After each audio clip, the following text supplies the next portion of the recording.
dear students, now we shall take up the another variety of the scheduling algorithm called as a round robin. Round robin is a different type of scheduling algorithm wherein the switching between the process takes place with respect to the quantum time.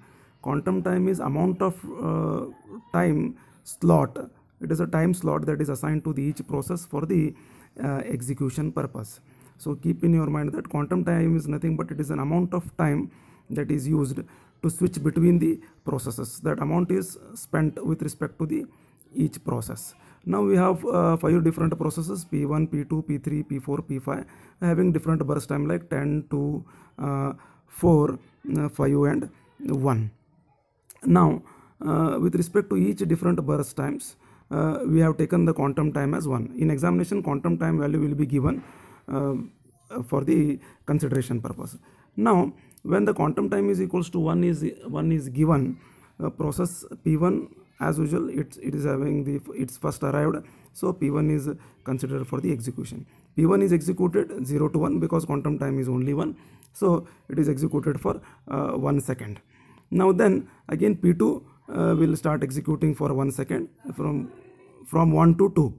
Then third one is P3, which will be executed for 2 to 3. So in this way only one second of time is given for the execution of the each process, and then we just go on calculating the remaining burst time for the given scenario. So it means that for P1, when it is executed from 0 to 1, it left with the 9 seconds of the burst time. Then when it gets its turn, again it gets 1 second for the execution, again it will be left with 8. Now here P1 is executed with 1 second, so now it left with the 9 seconds. Now when we talk about the P2 will be executing for 1 burst second, out of which it has only 2, so 1 to 2. Then we talk about the P3, then P4, then P5. So all processes will be given only 1 second of the switching time for their execution. Whatever amount of burst time they have, for P1 they have 10 seconds, for P5 they have only 1 second. But irrespective of their capacity, or duration of the burst time, it will be allotted only 1 second. Now P1 with 0 to 1, P2 with 1 to 2, P3 with 2 to 3, P4 with 3 to 4, and P5 with 4 to 5. The first cycle is over. Then again it starts with the next cycle of the P1. So P1 starts with the second cycle, again 1 second is allotted to it, so from 5 to 6. Then P2 again 1 second, 6 to 7. Then P3 again allotted with the 1 second, 7 to 8. Now this process will continue. However, in the second cycle, P2 finishes off its task because its burst time is 2 seconds. One slot is executed of 1 second in the first cycle, and another second burst time is executed in the second cycle. It will not appear in the third cycle because its total burst time itself is 2 seconds. So since quantum time is 1 second, so in first cycle it will get 1 second, in second cycle it will get another second, so total duration itself is 2 seconds. So in first cycle 1 second, second cycle 1 second, 1 plus 1 2, so total burst time execution of P2 is over. So in the sense, now in the third cycle P2 will not be there in the execution process. Similarly P1, P2, P3, P4. Now P5, please observe here, the P5 is having only 1 second, so its required 1 second is executed in only first cycle itself. So P5 will not appear in the second cycle because it required with only 1 burst second, which is made available in the first cycle itself. So as usual, so 1 second execution is over, then it will not appear in the second cycle because its required is only 1 second and it is already allotted and its execution is over. So in the first cycle itself, P5 is execution is over, so it will not appear.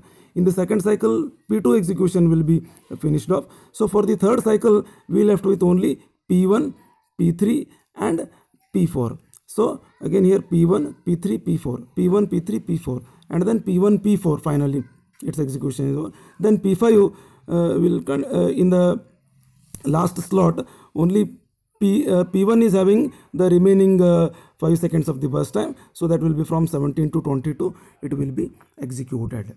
Now if you look at the waiting time, you please observe, for P1 last slot execution is 17 and minus of these wherever it has executed, 1, then 2, then 3, then 4, then 5.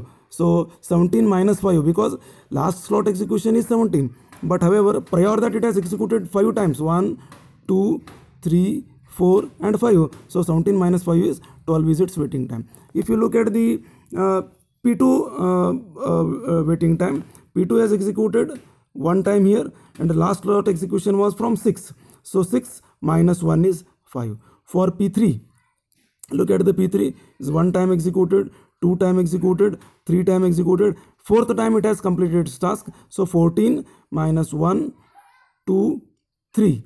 So and then 4th. So 14 minus is 10 now. And for P4 similarly, and similarly for the P5. In this way, we just go on calculating the waiting time for the given scenario. If you look at the P5 is executed the only 1 time. So when it has executed the 4th second. So assuming all arrived at 0, 4 minus this waiting time is 4 itself directly. So thus we are taking that into consideration for the calculation purpose as an waiting time. So waiting time, and then as I already told, waiting time plus burst time is nothing but the turnaround time. 12 plus 10 is equal to 22, 5 plus 2 equal to 7, 10 plus 4 equal to 14, 12 plus 5 equal to 17, and 4 plus 1 equal to 5. So I repeat, calculation of the waiting time is a very typical aspect. When you talk about the P1, last execution you should take any process. Last execution should be taken into account, 17, and how much amount of time it has already executed, 1, 2, 3, 4, 5. So 17 minus 5 is 12. Similarly for the P2, when it has executed its last time, P2 executed its last time here. So how many times it has executed earlier? It has executed earlier only 1 time. So 6 minus 1 is 5.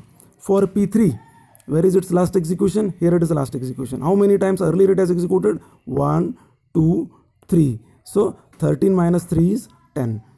P4, how many times it has executed? 1, 2, 3, 4, 5. But last execution is 16. Fine. 16 minus 4 is 6 is 10 now.